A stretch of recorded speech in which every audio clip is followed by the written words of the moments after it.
78 years. That's how long I've been breathing on this earth. And if you ask me what I'd give up to go back to one single day, one single moment, you'd probably think I'd pick the day I signed the biggest merger deal, the day I became financially free. You'd be wrong. I'm here today because I need to warn you.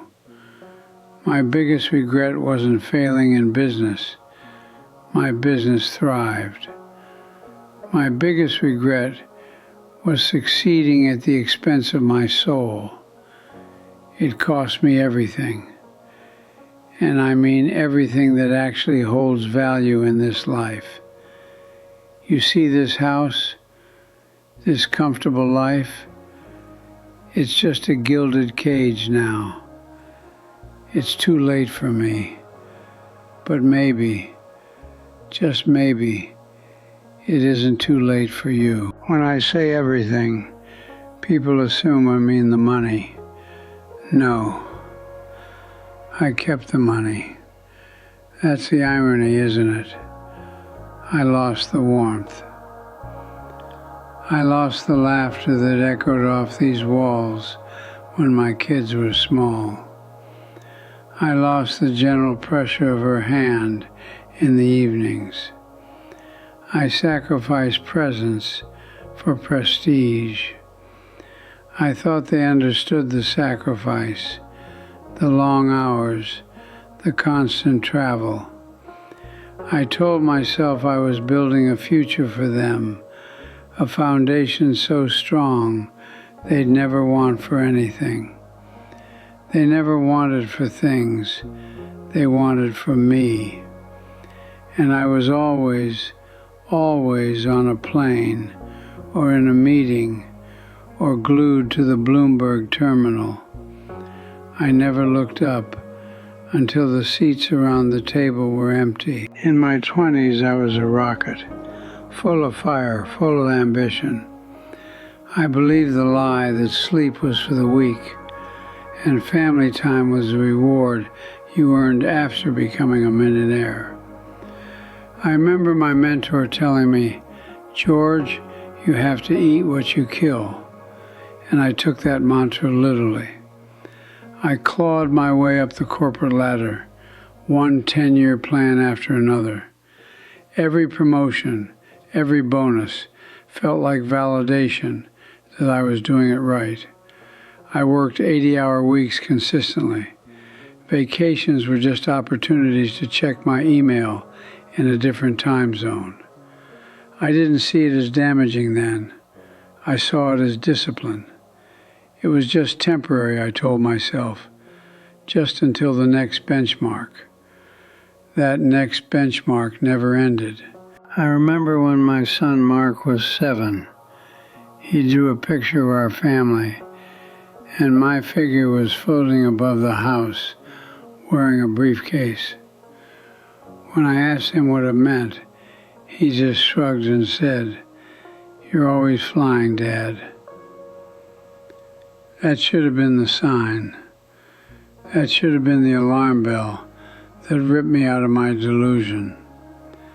But I explained to him, patiently, that the flying meant I was working hard for him. That briefcase was the key to his future success. I rationalized away the pain I saw in his eyes. I rationalized my absence as necessary investment. The market was everything. The deals were everything. The quarterly earnings report held more weight than my own child's developing personality. If I could rewind time, I would burn every single report. My wife, Sarah, she was the steady sun in my chaotic orbit. She never complained loudly. She didn't nag. Instead, she offered these gentle nudges that I ruthlessly ignored. She'd leave notes on my desk saying, "Dinner is ready. Please come up," or "The sunset is beautiful. We miss you down here. I would glance at them, think sweet, and continue modeling the financial projections. I saw her patience not as love, but as permission. Permission to keep going, to keep chasing the dragon of infinite success. She only asked for simple things: an afternoon walk, watching a bad movie together, being present at the dinner table without checking my phone under the napkin. I was too busy calculating compound interest to realize those were the true compounding moments of life. The false promise, the one that kept me enslaved to the office, was, "I'll rest later." I promised Sarah, "Just one more year, sweetheart. Then we'll buy the cottage, and I'll retire early, and we'll just live." That was the carrot, the finish line that kept moving further away the closer I got to it. Success breeds a hunger for more success. Financial security became financial dominance.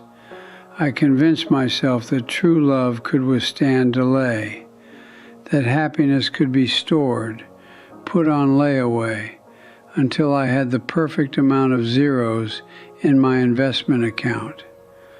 I believed that love was a static resource, waiting patiently for my return. It wasn't. Love needs watering. It needs sunshine. It needs time. And then came the day, the one I can trace this entire failure back to. I was 45. I was closing a $50 million merger. It was everything I had worked for: validation, prestige, the final push into the C-suite. I was locked in a war room in New York, 20 hours into negotiations. My phone rang. It was the hospital. Sarah had been feeling unwell for weeks, but insisted it was just stress. She called to tell me they needed me there immediately. They had found something serious. I looked at the deal documents and then at the glowing screen of my phone. My boss said, "George, if you walk out now, the deal collapses. This is your moment." I told the nurse I was in a critical meeting and that I would catch the first flight in the morning. I made her promise to call me the moment there was an update. I chose the deal. I signed the papers 4 hours later, popping champagne with executives, celebrating my victory. When I landed the next morning, Sarah was out of surgery, but the prognosis was terrifying. It wasn't the surgery itself that hurt her most, she told me later. It was realizing I wasn't there when the doctor gave her the news. I wasn't there when she was wheeled into the operating room. I chose the contract over the covenant. And that, my friends, is the moment I lost her, long before her body failed. She survived that bout, thank God. But the silence that settled between us after that day was deafening.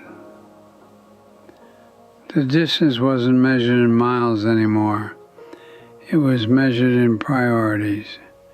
She treated me with respect. She fulfilled her duties as a wife, but the light, the essential spark that connected us, had dimmed, maybe extinguished. I tried to make it up to her. Lavish gifts, exotic trips, all the things money buys. But you can't buy back time, and you certainly can't buy back trust after you've proven your true allegiance is to a spreadsheet. We lived together in this large echoing space, sharing our lives only in the logistical sense. We were roommates, haunted by the ghost of the family we should have been. Years later, after I finally did retire, swimming in money I no longer cared about, she sat me down on this very couch. I thought she was going to talk about the grandkids. Instead, she asked me, "George, do you remember the joy you used to have just throwing a baseball with Mark? Do you remember how hard we laughed when the dog ate the Thanksgiving turkey?" I remembered. She said, "I remember those things too, and you traded them all for numbers. Were the numbers good company in the quiet moments?" That question hits me every single morning when I wake up alone in this gigantic bed. The money is good company for the IRS, but useless company for the soul. She passed 3 years ago, quickly, unexpectedly. In the last few months of her life, she was gentle, resigned. I tried to make up for 30 years of absence in those final weeks. I read to her. I held her hand constantly. And she looked at me with the same loving eyes she always had and whispered, "I'm glad you finally came home, George." That phrase, "finally came home," it wasn't a comfort, it was a damnation. It cemented the fact that for most of our marriage, I was just a visitor, a wealthy, preoccupied, absent visitor. My children try to visit now, but there's a distance, a formality that I know I earned. I built a fortress of money, but I starved the connections that would have made it a home. When people talk about the regrets of the elderly, they often list things like not traveling enough or not saying "I love you." Those are minor league regrets. My regret is major league. My regret is knowing that I was physically present for the birth of my children, but emotionally absent for their childhood. My regret is looking at my wedding photos and knowing I broke every vow of time and presence.